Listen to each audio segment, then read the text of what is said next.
Au nom du Père, et du Fils et du Saint-Esprit. Amen. Chers auditeurs et auditrices de la radio Espérance, bonjour. C'est toujours une joie pour nous de vous retrouver pour ce temps de partage et de méditation. En ce 4e dimanche du temps ordinaire, l'Évangile nous conduit sur la montagne avec Jésus, là où il proclame les béatitudes. Des paroles simples et exigeantes qui révèlent le cœur du royaume de Dieu et ouvrent pour nous un chemin de vie.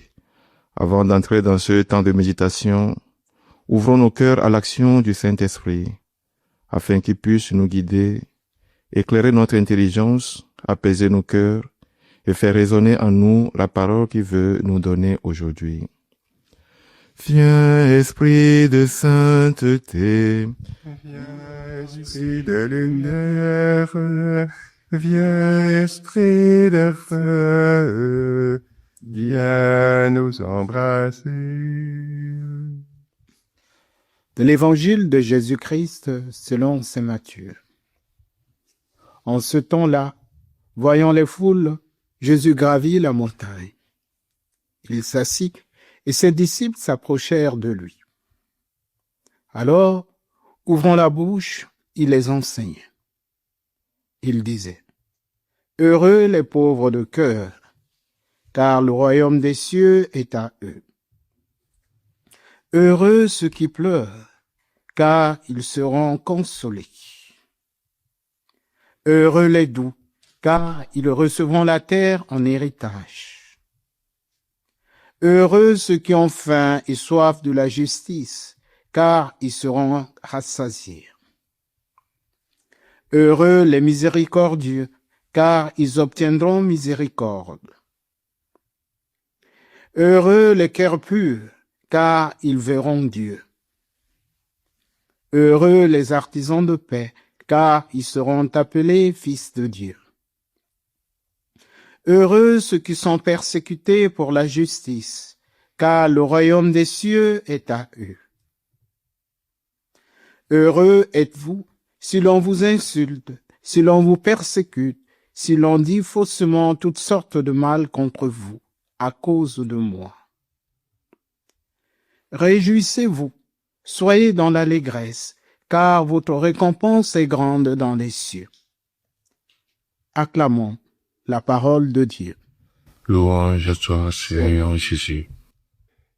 L'Église nous propose aujourd'hui comme parole de Dieu, parole de ce dimanche, le début de ce qu'on appelle habituellement le sermon sur la montagne, ou un discours inaugural de Jésus, selon l'évangile de Matthieu. L'évangile de Matthieu propose 5 discours de Jésus, différents les uns des autres et répartis tout au long de ce récit. Celui d'aujourd'hui, le discours sur la montagne, est le premier de ces 5 discours. Et aujourd'hui, dimanche prochain, le dimanche suivant, nous allons parcourir le début de ce sermon sur la montagne. Puis viendra le temps du carême et le temps pascal, et nous reprendrons la lecture de Matthieu à la suite. Et donc, nous avons entendu que Matthieu nous dit que Jésus monte sur la montagne, il gravit la montagne. Et il s'assied, et, ouvrant la bouche, il enseigne. Il est vraiment dans l'attitude de Moïse, le Moïse sur le mont Horeb ou le mont Sinaï, qui va transmettre au peuple devant lui, en dessous de lui, la loi et l'alliance que Dieu propose. Et de fait, le sermon sur la montagne va être la nouvelle loi, une nouvelle proposition d'alliance que Dieu donne à son peuple et à travers son peuple à tous les hommes, à travers Jésus dans sa vie, dans son enseignement, dans sa mort, dans sa résurrection. Le récit nous dit que, voyant les foules, Jésus gravit la montagne, il s'assit et ses disciples s'approchèrent. Il y a donc une sorte de distinction entre les foules, c'est-à-dire tous ceux sans doute qui sont attirés par curiosité ou par intérêt de guérison envers Jésus, et puis dans la foule, il y a les disciples, ceux qui ont fait une démarche plus profonde, ceux qui ont reconnu en Jésus quelqu'un qui les conduira vers le salut et vers la sagesse, et plus précisément, puisque depuis le tout début de l'Évangile et encore aujourd'hui, vers le royaume de Dieu. Et la suite de Et le tout début donc de ce discours n'est pas « tu dois faire ceci » ou « tu ne dois pas faire cela » comme dans les textes législatifs prononcés par Moïse, mais « heureux » répété 8 fois et achevé par une grande invitation à la réjouissance. Mais attention, un bonheur de ceux qui sont en route vers le royaume, qui travaillent pour le royaume à cause de Jésus. À la vue de la foule, Jésus gravit la montagne pour les enseigner. Et Jésus ne s'adresse pas uniquement à ses disciples, ni à une élite religieuse, mais Jésus s'adresse à tous les êtres humains sans distinction. Nous voyons que l'objectif de Jésus ici est que tout homme soit sauvé et demeure dans le bonheur. Voilà pourquoi il nous donne la recette du bonheur. Dans le langage courant, le bonheur est souvent associé à la réussite, à la sécurité, à la possession des biens ou à la connaissance sociale. Or, Jésus emploie le mot heureux pour désigner des situations qui, humainement, ne sont pas toujours enviables. Qu'est-ce que toutes ces personnes ont en commun dont Jésus affirme que leur situation est bonne devant Dieu? Les pauvres de cœur, ceux qui pleurent, les doux, ceux qui ont faim et soif de la justice, elles ont en commun d'être en manque. Elles ne sont pas pleines d'elles-mêmes. Elles ont faim, elles ont soif. Elles sont habitées par un désir pour elles-mêmes et un désir pour les autres. Jésus gravit la montagne. Comme le frère l'a dit, cette montagne n'est pas simplement un lieu géographique, mais plutôt un lieu symbolique. Symbolique parce que aussi, ça nous rappelle, comme le frère aussi l'a dit, sur cette montagne du Sinaï où Moïse monte pour recevoir la loi. Une loi qui donne des ordres, une loi qui nous donne assez d'interdiction. Sur cette montagne de Sinaï, il y avait des éclairs, il y avait assez de tonnerre, de sorte que le peuple ne pouvait même pas s'approcher de cette montagne, ne pouvait pas s'approcher de Moïse même. Mais on nous dit Jésus s'assit et il enseigne. Jésus est assis, il enseigne avec la douceur d'un ami, la douceur qui appelle à le rejoindre. Mais à le rejoindre dans cette nouvelle loi qu'il nous donne, pas une loi qui nous condamne, mais une loi qui nous met en marche vers un bonheur. Et cette nouvelle loi que Jésus nous donne aujourd'hui sont des béatitudes. Comme venait de dire le frère, les béatitudes répondent à une question très simple et très humaine. On peut se demander qu'est-ce qui rend vraiment heureux. Jésus ne parle pas d'un bonheur facile ni d'un bonheur matériel. Il parle d'un bonheur profond qui vient de Dieu et qui peut traverser même les épreuves.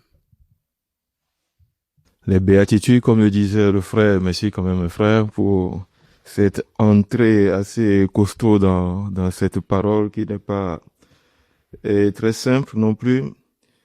Mais comme le disait déjà un frère, les béatitudes peuvent nous surprendre, voire nous dérouter. Jésus qui déclare heureux ceux que le monde ne considère pas spontanément comme tels. Voilà, il avait cité les pauvres, ceux qui pleurent, les persécutés, les doux. Il ne glorifie pas la souffrance Jésus en elle-même, mais il révèle que Dieu est déjà à l'œuvre là où l'homme fait l'expérience du manque, de la fragilité ou du combat pour la justice. Chaque béatitude, telle exprimée par Jésus, ouvre une promesse. Le royaume, la consolation, la terre en héritage, la miséricorde, la vision de Dieu. Il ne s'agit pas seulement d'un avenir lointain, mais d'un chemin de vie dès maintenant. Une manière d'habiter le monde à la suite du Christ. Enfin, ces paroles que Jésus prononce nous posent une question très personnelle. Où me situer dans ces béatitudes, laquelle me rejoint aujourd'hui dans ma vie de foi? De quoi ai-je faim et soif? Quel appel le Seigneur me fait-il entendre à travers cette parole? Pour pouvoir recevoir ces béatitudes, comme nous l'avons entendu, nous essayons de rejoindre les désirs profonds de notre cœur d'homme et de femme. Et un désir qui est exprimé avec l'image du royaume des cieux, la recherche du royaume des cieux, comme souvent dans l'Évangile. Royaume des cieux ou royaume de Dieu. La première des béatitudes, on la connaît, et elle sert de clé de lecture pour les autres, on peut dire. Heureux les pauvres de cœur. De cœur, on peut comprendre comme disant heureux les pauvres qui ont accepté leurs limites, qui l'ont accepté avec générosité, avec liberté, comme un chemin qui leur permet quoi? Qui leur permet de laisser Dieu agir dans leur vie. De laisser Dieu agir dans leur vie. Heureux ceux qui pleurent, heureux ceux qui laissent Dieu être la source de leur consolation. Heureux les doux, ceux qui, au lieu de s'agripper avec violence à ceux qu'ils n'ont pas pour les acquérir, reçoivent en héritage la terre et tous les biens de la vie humaine, etc., etc. Les béatitudes nous invitent à nous mettre en creux ou, si on veut, les mains qui se positionnent pour recevoir. Certes, nous avons des richesses, oui, nous avons aussi des consolations humaines, des amitiés, des familles, du bonheur sur terre, mais en fait, que ce bonheur ou ces biens que nous avons nous garde ouverts à un bien plus grand et à un salut que seul Dieu peut donner. Le cœur pur, oui, et il y a ce mot que l'on connaît bien, surtout en français, parce que seul le français a cette expression. Heureux les artisans de paix, heureux ceux qui font. Heureux ceux qui sont habiles et efficaces comme des ouvriers de paix, ils seront appelés fils de Dieu. Les béatitudes sont un chemin de bonheur. Et ce chemin, pour tracer ce chemin, il est suggéré tout un ensemble d'attitudes du cœur. Pauvreté du cœur, simplicité, confiance. Il est suggéré aussi d'un ensemble de comportements à l'égard d'autrui, la miséricorde, la volonté de paix et des situations difficiles, telles que les épreuves morales, matérielles et persécutions. Frères et sœurs, tout ceci sont nous en la personne de Jésus qui se présente comme celui en qui s'accomplit pleinement l'aspiration du bonheur. Jésus-Christ est celui qui a vécu de la manière la plus exemplaire chacune de ces béatitudes. C'est Jésus le consolateur, celui qui rassasie, celui qui est miséricordieux, celui qui nous prépare un héritage, qui nous permet de voir Dieu, qui nous parle d'un royaume des cieux déjà présent. C'est Jésus lui-même qui incarne tout ceci. Mais la nouveauté de cette parole, frères et sœurs, c'est que Jésus nous invite à être ces hommes-là. Heureux êtes-vous.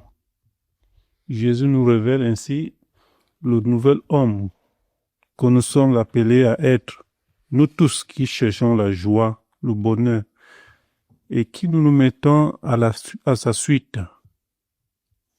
Le cœur de ce texte est donc une invitation à ressembler au Christ. Le Seigneur nous propose 8 voies pour le rejoindre. Ces béatitudes ne nous sont pas données pour rendre le monde un peu plus supportable en attendant le ciel. Elles nous sont proposées pour vivre comme le Christ et avec lui, pour goûter dès maintenant le royaume des cieux. Mes chers frères, de dire que c'est Jésus lui-même qui est celui qui console, celui qui est la paix.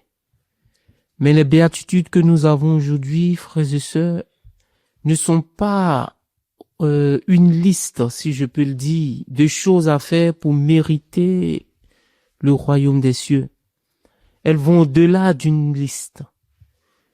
C'est un comportement.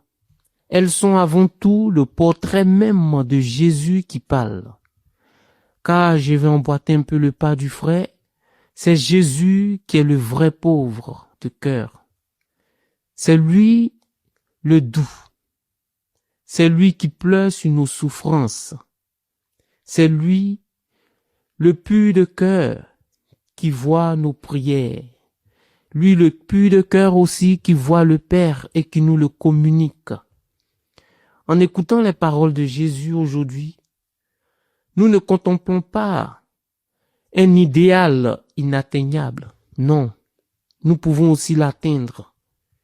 Nous pouvons contempler ce Jésus-là à travers ses béatitudes, car en les vivant, c'est le visage même du Christ que nous atteignons. C'est le visage du Christ qui s'imprègne en nous. Être bienheureux est donc simplement de vivre en amitié avec le Christ, de joindre son comportement avec le Christ, d'être un peu, si je peux le dire, dans cette contemplation, d'être en union avec le Christ, avec lui être en amitié, avec lui marcher et ressembler surtout à Jésus dans nos comportements. Les béatitudes, c'est bien de les prendre d'une manière générale. Effectivement, ça résume un peu la vie de Jésus. Si on s'y plonge un peu, on voit quand même que Jésus, en donnant les béatitudes, parle de lui-même, parle d'abord de sa vie, comment il a vécu au milieu de nous, et ce qui s'est passé par la suite, on le sait. Et si aujourd'hui on s'accroche à Jésus, c'est parce qu'il a quand même laissé un modèle. Et aujourd'hui, il nous enseigne ce même modèle pour pouvoir monter aussi les échelles et atteindre le ciel. Moi, je voulais revenir un peu sur la toute première béatitude, comme le disait le frère, qui est un peu la casquette de toutes les autres béatitudes. Heureux les pauvres de cœur. Je pense quand même que cette béatitude nous dispose à apprendre à recevoir. Elle ouvre toutes les autres. Être pauvre de cœur, ce n'est pas d'abord manquer de bien, mais reconnaître que je ne me suffis pas à moi-même. C'est accepter de dépendre de Dieu, de recevoir la vie comme un don et non comme une conquête. Dans un monde qui valorise la performance, la maîtrise et l'autonomie, Jésus affirme que le royaume appartient à ceux qui consentent à la fragilité. Le pauvre de cœur sait qu'il a besoin d'aide, de pardon et de lumière. Il laisse une place à Dieu. Et c'est justement vers cet idéal que Jésus nous invite. Oui, c'est vrai. Comme disait le frère, moi, parmi ces béatitudes, c'est surtout heureux les doux. La douceur, comme dit Jésus, n'est pas la faiblesse. Elle est la force de celui qui choisit de ne pas répondre par la violence. On est dans un monde aujourd'hui où la justice prend le dessus. En méditant cet évangile par rapport aux béatitudes, être doux, c'est répondre par l'amour. Ne pas mettre la dureté ou l'orgueil en avant. Être doux, c'est savoir écouter, supporter les limites des autres et parfois renoncer à avoir raison pour garder la communion. Jésus lui-même est doux et humble de cœur. Dans les première et deuxième lecture de la messe d'aujourd'hui, on retrouve l'écho de cette invitation à trouver notre cheminement vers le bonheur dans le Christ Jésus, La deuxième lecture, elle est de Saint Paul aux Corinthiens. C'est la suite de ce que nous avons lu dimanche dernier. Et Paul était un homme d'une grande richesse humaine, de grande culture juive et grecque. Il avait une forte personnalité. Et de cette manière, il pouvait se considérer comme un homme prudent, sage, capable de raisonner, d'obtenir l'assentiment de ceux à qui il parlait. Un homme de culture, un homme ayant une position sociale, une histoire. Et lorsqu'il regarde la communauté des chrétiens de Corinthe, il regarde, il observe, et il peut leur dire, parmi vous, il n'y a pas beaucoup de sages aux yeux des hommes, ni de gens puissants ou de haute naissance. Au contraire, ce qu'il y a de fou dans le monde, voilà ce que Dieu a choisi pour couvrir de confusion les sages. Il ne s'agit pas de chercher à tout prix à être fou et stupide et faible, c'est pas du tout ça, on est bien d'accord. Mais d'accueillir dans nos faiblesses, nos limites, dans la fragilité de nos paroisses, de nos églises, de nos communautés, de nos familles, le lieu du passage de Dieu dans le Christ. C'est pourquoi Paul continue en disant aux Corinthiens, en nous disant à chacun de nous, grâce à Dieu, par Dieu, vous êtes dans le Christ Jésus. Lui qui est devenu pour nous sagesse venant de Dieu, justice, sanctification, rédemption, bonheur, vie, etc. Alors accueillons chaque fois où nous avons envie de nous plaindre de la fragilité de notre Église, de nos paroisses, des chrétiens, la minorité, accueillons-le comme l'occasion magnifique de laisser davantage la place au Christ mort et ressuscité. Dans ce texte, un mot me frappe, ou du moins même le début aussi me tape. Le décalage qui me frappe plus dans ce texte, c'est le critère de la réussite du monde avec ce texte.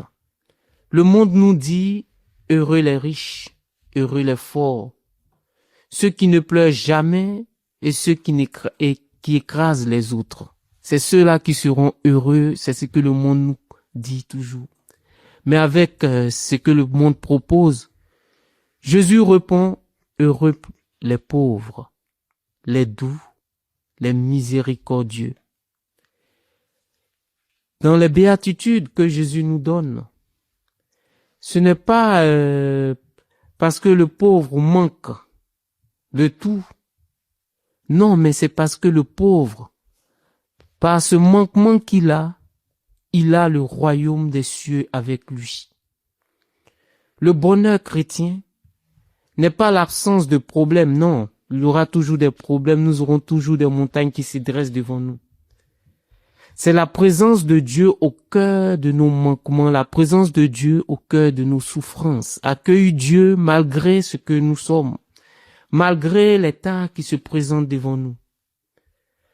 Quand nous quand nous mettons en face de Dieu, quand nous acceptons Dieu dans nos souffrances, c'est en ce moment-là que nous sommes heureux. C'est découvrir que là où nous sommes fragiles, là où nous avons besoin d'aide, c'est de savoir que Dieu est toujours présent. Être heureux, accepter Dieu, c'est ça, être heureux. Bien, chers frères, chers auditeurs, auditrices de Radio Espérance, nous voyons quand même en rentrant dans le corps de ce texte, on voit quand même que les béatitudes telles proposées par Jésus ne sont vraiment pas des paroles qui sont éloignées de notre quotidien. Peut-être que nous les vivons déjà. Elles rejoignent nos vies, là où elles sont parfois fragiles, tendues ou traversées par le doute. Jésus ne s'adresse pas à des croyants idéaux, mais à des hommes et des femmes réelles avec leurs joies, leurs combats et leurs limites. Dans notre quotidien souvent marqué par la course, la comparaison et la recherche de sécurité, Jésus nous rappelle que la vraie richesse est intérieure. Être pauvre de cœur, c'est apprendre à faire confiance à Dieu, à reconnaître que tout ne dépend pas de moi et que la foi commence souvent par un abandon. Elles nous rejoignent ces béatitudes aussi dans nos blessures. Elles nous disent que la foi n'efface pas les larmes, mais qu'elle leur donne un sens. Dieu n'est pas absent de nos épreuves. Il s'y rend présent. Croire, c'est oser déposer devant lui ce qui fait mal, sans masque ni fuite. Ce texte rappelle enfin à une foi engagée, avoir faim et soif de justice, être miséricordieux, artisan de paix.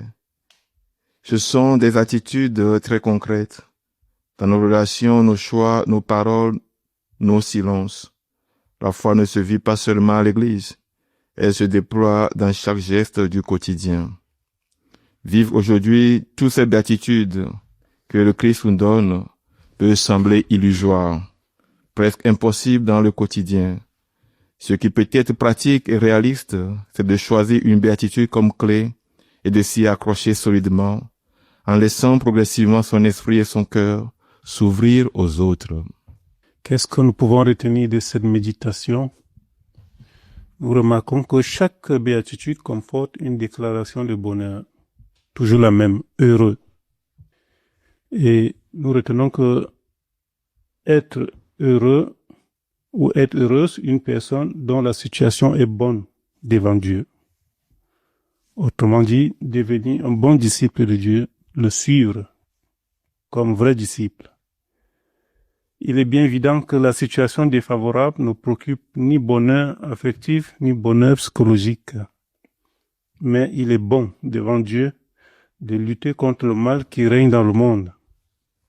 Le bonheur que nous souhaite Jésus à travers les béatitudes est le bonheur d'aimer.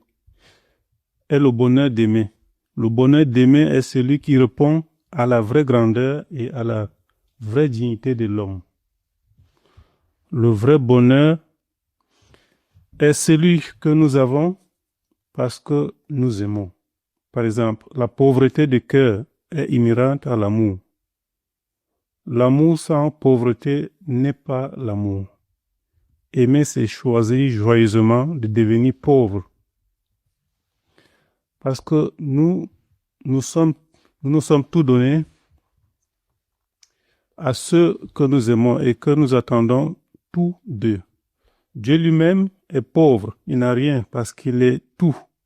Et tout ce qu'il est un tout donné. Prions. Père éternel, tu es amour et tu n'es qu'amour. Donne-nous d'être heureux du bonheur, même d'aimer.